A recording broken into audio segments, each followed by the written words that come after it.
remember a few years ago talking to our sales manager. We were having a beer in the hotel lobby, just coming from another trade show, and sitting there talking about why our sales were flat. And what I meant by that was like newly acquired customers. So I own a digital marketing agency, have for a long time. One of the ways that we sell to customers is going to trade shows and getting customers.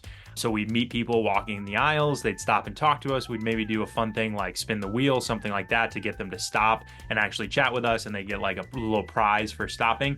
And for that year, like, sales had been down, and we didn't understand exactly why, because we'd been doing the same distribution method that we always had, and yet we were getting less customers, right? So what was wrong with our product? What was wrong with what we were doing? And so we're sitting there talking like about what we needed to change, right? Because that's the only obvious thing, is to sit there and say, okay, well, if this isn't working, we need to change something. Lo and behold, the thing that we needed to change was not products at all, right? There's nothing wrong with our product. Nothing had really become a problem. We'd been investing in our product. We still had the best digital marketing agency for our industry, which is independent retail. So doing websites for hardware stores, lumber yards, pet supply stores, things like that. Our solution was clearly still the best, right? So we were looking at the market like, hey, what's changed here? And it wasn't until we had the actual epiphany and looked at the numbers and the data of how many people we had actually been talking to. And that was just a complete shock to us. And it's one thing that I really want to share to other business owners, sales managers, business development people, about what changes in your business that you don't even realize. What did I say to start this video?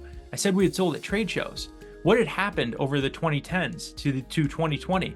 Trade show attendance kept going down and down. It meant that there was just less people we were reaching through that distribution method. So of course we were closing less. And the thing that we had never tracked, and the big epiphany we had in the months after, we had always tracked how many people that we'd closed from a show, right? And how much revenue and our best prospects.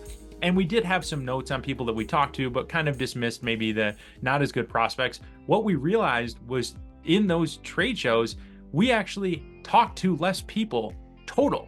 What does that mean? It means that our business messaging was reaching a smaller audience. So you're only going to sell a certain percentage of your product, because that's the way it goes, right? No matter what product you have, whether you're an e-commerce site that converts 1% or 2%, or whether you are a B2B sales company that converts maybe 1 out of 3 meetings, well, you need to have a whole bunch of meetings in order to actually convert. And here's the thing.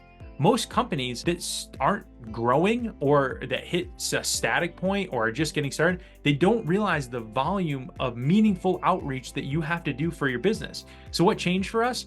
We said we're not reaching that many people anymore at trade shows. We used to see 100 people at a trade show. Now we see 50.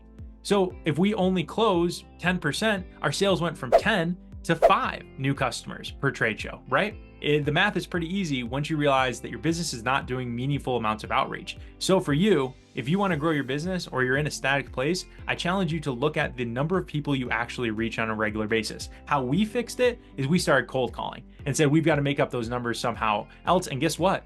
Our cold call rates were just as good as our trade show rates on webinar meetings. So we were very fortunate in that way. And if not, we would have had to find something else. So what is it for you? How many people are you actually reaching? Whether you own a retail store, whether you own a service business, how many new people find out about your business in a given month? Because you need a huge volume of new people to find out about your business to close that percentage in the funnel that are actually interested and ready to buy. So if your sales are slow, think about how many people you're actually reaching in a meaningful way in a given month. And if you're relying on a distribution channel, has anything changed about that will limit the number of people that you're reaching? If you like this video, please hit that subscribe and like for more great business tips and insights to help you grow your small business.